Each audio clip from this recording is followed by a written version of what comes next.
الطاهرين واللعنة الدائمة على أعدائهم أجمعين من الآن إلى لقاء يوم الدين.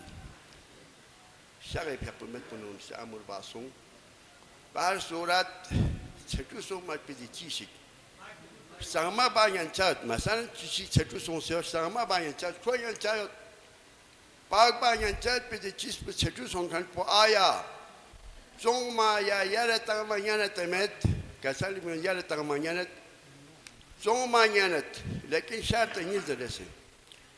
شرط اول بدو این که مخالفت امر واقعی خدای حکم خلاف یعنی استعمال بچمتنا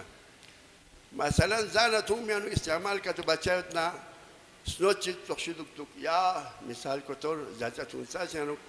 کل بیچیشیت نکتو اویا چانم سے تقریبا یوم مینوا اویا دون زنن چانه چطور سومی چیشی یه یونی مینو کیا جو من اسکات بیستی اویا چیزی چطور سونست سرما باید چایت آیا چوما یا یار ترمانیت مت شرط نیست نداره اشکال چمت یار ترمانیت چوما یانت چیکرسیز اسناریک حکم شرعی نه خدای حکم واقعی نه خلاف سچمت نه مثلا دی چیز بکن نیوز کره یا یار کره زانتون میان استعمال چی بچمت نه کل چمت نه ده وقت یانو مزر نساتت تا زانتون میان استعمال بچت پیچ کن ده وقت یانو زر بوسط چیا زانتون می چیز بو پاک دو پت پا ضرورین نیست رسی شرط دو این احتمال اثر تنسایود کرسه وادیو چکوی در بنا کو کره ده قبول بس کرچایود ذکر زور شاید منا صورت می داره جلال صورت میتا صورت اویا صورت دکتر ما سرنه چارم میتی میاریوت اسکات پوزرین شما سونشو نیست رسی شرط دو اینکه احتمال اثر دکپا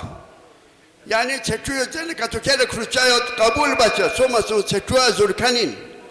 تا چی من اثر چم بچه من چطور نجو سرمایت نجو خوازر با ضروری من عام طور در رجستانی غطا بخشون نه یولان زده دی مثلا غطا پیش شد گاهه زن دشکل لشتاس پس زن پو چطور ضربت پو مثلا براس پیری یونتمت یونته رینش پاس اون سه بخشون بس بینیا سلون بس بین زن دشکل لشتانا پس پیانو پیری لوت چطور چک آیا زر میزر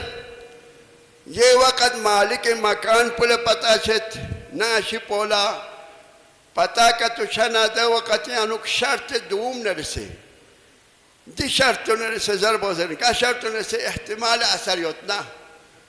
خواه زن زکن کن مهمان کن چطور از کن چیوت نه پیریل چطور شد کن چیوت نه ده وقتی زر بازد احتمال اثریت نه و یا دومت که تو آقای سیستانی صاحبی که مرگوزه دی شرط دوم پو لیکن نامیسا مهمان کنی شیطان زیچیا پتاسو براس پر چطور ضربت پو یا زن پر چطور چک کو واجب من ضربت پو لازم من مثلا نمی ضرب وسط دو زن که تو تام چه مشکلات دونو هزار نفر لازم سکولات که هما کستو همیلوسا اویا مهمان ملا پتا که تو شنت زن پر چطور پت پو می ضرب وشازین لیکن شکر نامیسن قرآن یا بدرسوک زوته زن تو میانو گیان مشکلات قرآن یا بدوک سے چطور که تو سازن شکر قرآن ده اشخاصون مثال کلی فکر تو پنیوت نایون سه یام با زن زد کلاق پون چطور چنه کن چطور چطور آده اشخاصون نظر باقی نظر با ضروری بین بر محمد و آل محمد صلوات